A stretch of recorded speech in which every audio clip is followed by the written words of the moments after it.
What if women walked around and were actually honest about what they were aroused by? You know, I like it a lot when guys spank my ass and say, yeah, give it to me, daddy. Would we take them seriously? Myron Gaines. Whoa, that's fucked up, Myron. That's misogynistic. The world's most controversial podcaster. Women only respect men that behave like they're superior to them and are superior to them. And a lot of the times that's, I call the shots, you don't really have a say in this. I believe there's something special with having one girlfriend and one partner that you go and build your life with. Shut up. No, you don't. The man always has to have leverage over the girl. That's how you maintain attraction with women. And if a girl cheats on a guy, it's the man's fault. Women don't like cheat on accident because at that point they've lost respect for you. Have you ever killed anyone? Really asked me that. Okay, I had it lined up right on his head. My Glock 17, it was right there on his fucking head. He goes like this, and I remember screaming at him, "Don't fucking do it! I'll shoot you! Don't fucking do it!" I want guys to be in a position where they live on their terms versus someone else's terms. Oh, happy wife, happy life. No, happy king, happy kingdom. I don't want them to have that kingdom.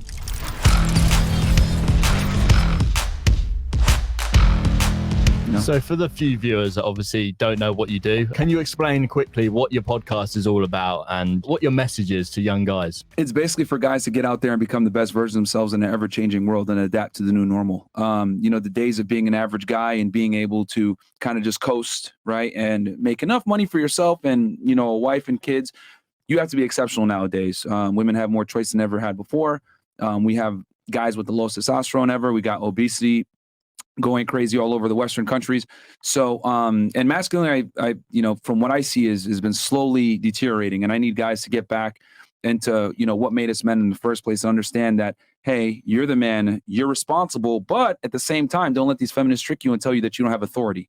So we tell, you know, and for us to be able to do this and make it happen, we can't just tell them, be a man. Like, no, you know, this isn't fucking Mulan. We got to tell them, hey, go to the gym, make money, self-care, you know, taking care of yourself, working on your aesthetics. You have to become the complete package. And it's not necessarily so you can get girls, but it's so that you can build yourself up to a certain level where you have the option of the girls and you don't have to tolerate the bullshit that inevitably comes with the girls. I want guys to be in a position where they're in the driver's seat, they're picking the girls that come to them, and they're, you know, maximizing their sexual market value, avoiding depression, avoiding being sad, accomplishing something, and just being the best version of themselves. And for us to do that, they have to be competent in many different areas. See, what you've just described there, to me and probably to anyone really in the world, sounds pretty good. I struggle to see the negatives in that. Yeah. But of course, I'm sure you do get a lot of pushback with what you do.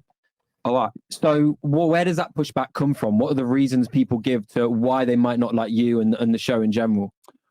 Well, we live in a very woke, politically correct society. And unfortunately, the things that make a man attractive and successful are not necessarily politically correct. So if I tell a guy, hey, man, you probably shouldn't be sitting here sweating this girl and putting her on a pedestal and giving her flowers on a first date. Well, this goes against the grain of what modern society tells guys to do with women. Be a nice guy, you know, be emotional, be empathetic, all this BS. That's not really arousing. Though that might be attractive, right? That assumes that the woman is already aroused by you. But as a guy, you have to have certain traits and behaviors and mannerisms that might not necessarily be politically correct, that would deem you as the asshole. We also live in a society where we tell people it's completely okay to be fat and be incompetent. You know, love your body. Yeah, you know, you're special, blah, blah, blah. You know, it's so okay. Why do you hate fat people? Why do I hate fat people? Well, because it is an outward manifestation of laziness. Whenever I see someone that's overweight or fat, I know in the back of their mind, like, they have zero discipline. They don't have a proper lifestyle set in place. They can't see things through. And their body is nothing more than their effort shown in the physical. I was a Division I athlete in college. I've never done a drug in my life, never smoked weed, never did any of these hard drugs. I worked in law enforcement. I've had a very disciplined upbringing, especially throughout my teen and young adult years, you know, all the way up until now, 33.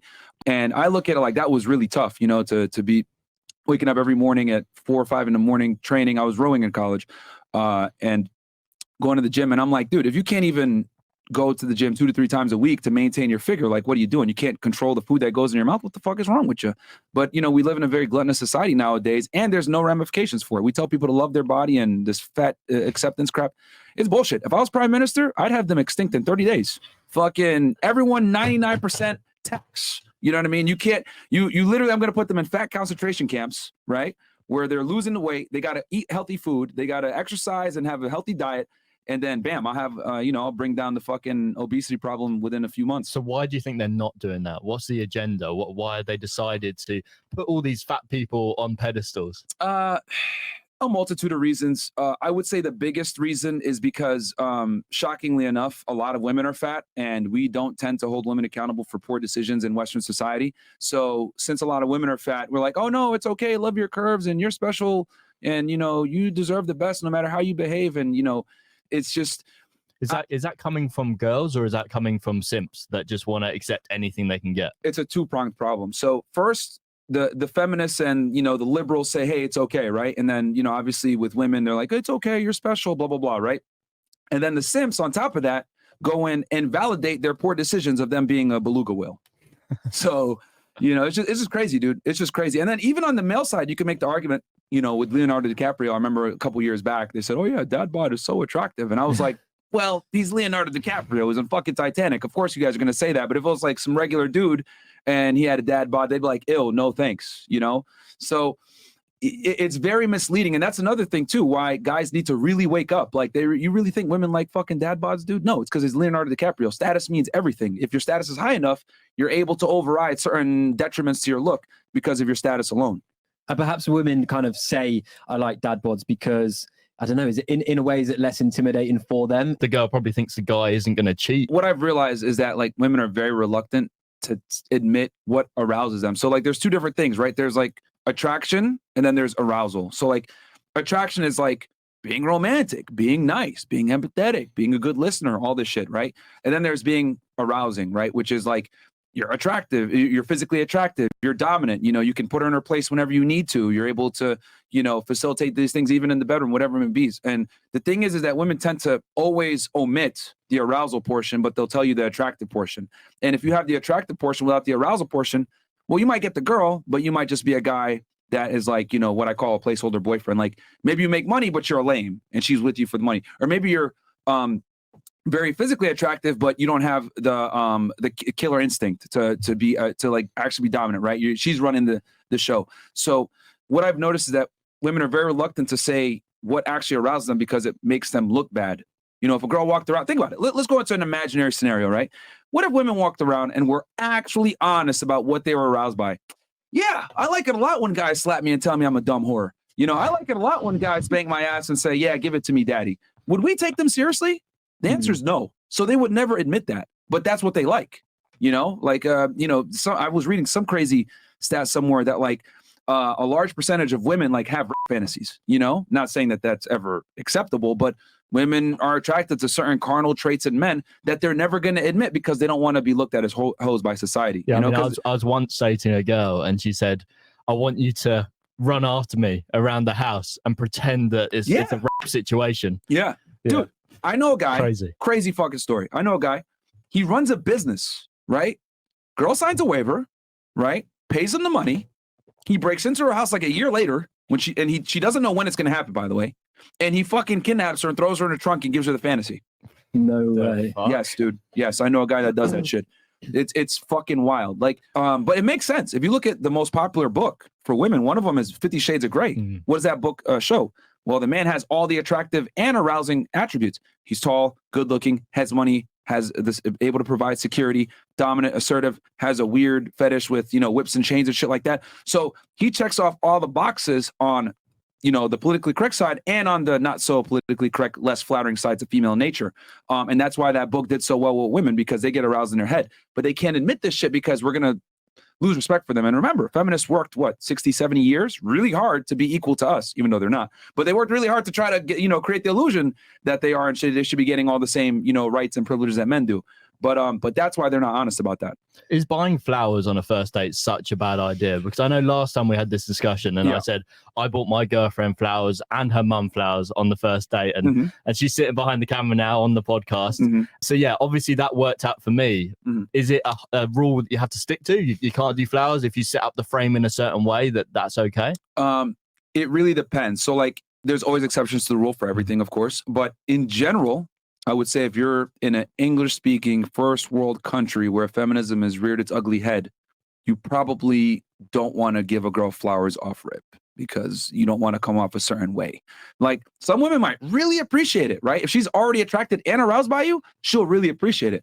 But if you kind of got the number by the skin of your teeth, or she's kind of like, lukewarm with you, then that might actually make you lose attraction, or she might see you as a friend. So it really depends on the situation. But what I tell guys is the best practice is don't pedestalize her from the beginning. Don't give her flowers, because a lot of women, quite frankly, don't know how to act or behave when they get good treatment. Good girls, if you treat them well, a lot of the times they'll reciprocate positively. But, let's be honest here, a lot of girls are fucking sluts. So if you give them flowers off rip, they're like, whoa, what is this? A guy's treating me like a human? This is weird. And then they don't know how to act, right? Especially the really promiscuous girls. Girls that come from sex work, strippers, girls that have like trauma, like they don't know how to react when a guy is nice to them. They end up fucking these guys over a lot of times because they have such a negative concept of men in their head, because, and this is so common with like sex workers we brought on the show or whatever, right? Is it every sex worker? No. But what I've realized is, since they trade their sexuality for money, right? Whether it's OnlyFans, stripping, etc., they see a very dark side of male nature, right? They see the pervy, weird, creep individual, right? And they start to kind of grow disdain for men, rightfully so. A lot of weirdos, right? You're at a strip club and dudes are touching you and shit. A lot of these girls end up, using drugs or alcohol to kind of get through it. And then on the flip side, which is why I don't like, I don't really advocate for guys paying for sex and prostitution, is the guys that pay for sex end up having a negative connotation of women, because you're seeing her negative side where she's just using you as a wallet. So both parties effectively objectify each other to a wallet and a vagina. And when you objectify someone to that degree, you're going to start to grow contempt for that gender, because that's all you see all the time. So that's why Have you grown contempt for the opposite gender? Because obviously what you see on a daily basis are these sex workers and OnlyFans workers that come into your show. Yeah. We have definitely, there's some girls that have either worked for me or have come on the show that totally turned it around. They got out the porn industry, they stopped, they realized that like, yo, this is not it.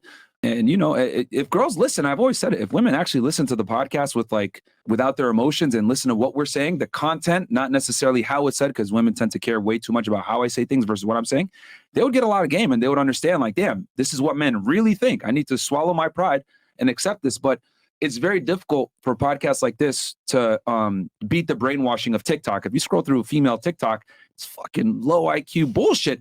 Like it's like stupid shit all the time. And like girls constantly give each other terrible advice. Like, oh yeah, like do this on a date, or, do X, Y, Z, or do this and guys are going to like you. And it's like, no, he's not, man. Like what the fuck? They give each other terrible advice. Like girls will sit there and post photos of themselves, sexualize themselves on the internet, thinking that guys are going to like take this serious, or taking pictures of themselves in Dubai and shit.